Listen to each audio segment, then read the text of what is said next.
ശിവാമ്മ ഒന്ന് പോടാ വരൂലേ? വാച്ചതായിരിക്കണം.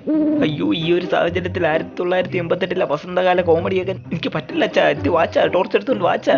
എന്റെ പൊന്ന് റിങ്കുവാവേ, നിന്നെ പെണ്ണ് കെട്ടിക്കാതായി. ഇപ്പോഴും നീ ഇങ്ങനെ അപ്പൊ സമ്മതിച്ചല്ലേ? മൂത്രം വയ്ക്കാൻ കൂട്ടു വിളിക്കാൻ മാത്രം ഞാൻ കല്യാണ പ്രായം തികഞ്ഞ പുരുഷൻ, അല്ലെങ്കിൽ ഞാൻ റിങ്കു ആവല്ലേ? അതുകൊണ്ട് അവിടെ മൂത്രം വെച്ച് വരുന്നവരെ പോയി നിൽക്കുവോ? പിന്നെ അവിടെ കിഴങ്ങ് അവിച്ച പോലെ നിൽക്കാതെ എന്തെങ്കിലും മിണ്ടിയും പറഞ്ഞോണ്ടില്ലേ? കേട്ടാ? കേട്ട് അവിടെ ഉണ്ടാച്ചാ? ഉണ്ട്.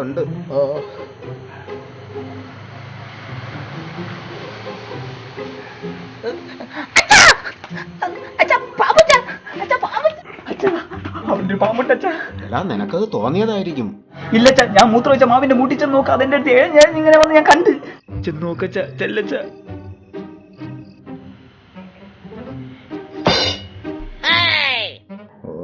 ചെറുക്കന്റെ ഒരു കാര്യം കിട്ടിയ പാമ്പിനെ കിട്ടിയ. എന്റെ പൊന്ന് റിങ്കു, നീ ഒഴിച്ച മൂത്രമാണ് ഇങ്ങനെ ഒഴുകി വന്ന് നിനക്ക് പാമ്പായിട്ട് തോന്നിയത്. ഓ തന്നല്ലേ? ഒന്നുമില്ല മാളു. അവള് ചോദിച്ചു കഴിഞ്ഞാൽ അവക്കത്തൂടെ ഒരു നീർക്കൊല്ലി എഴിഞ്ഞഴിഞ്ഞ് പോയെന്നേ പറയുള്ളൂ. കേട്ടാ? പറയൂ. ഇല്ലേ, നാണക്കേടാണ്, അതുകൊണ്ടാണ്. നറ്റിക്കല്ലേ?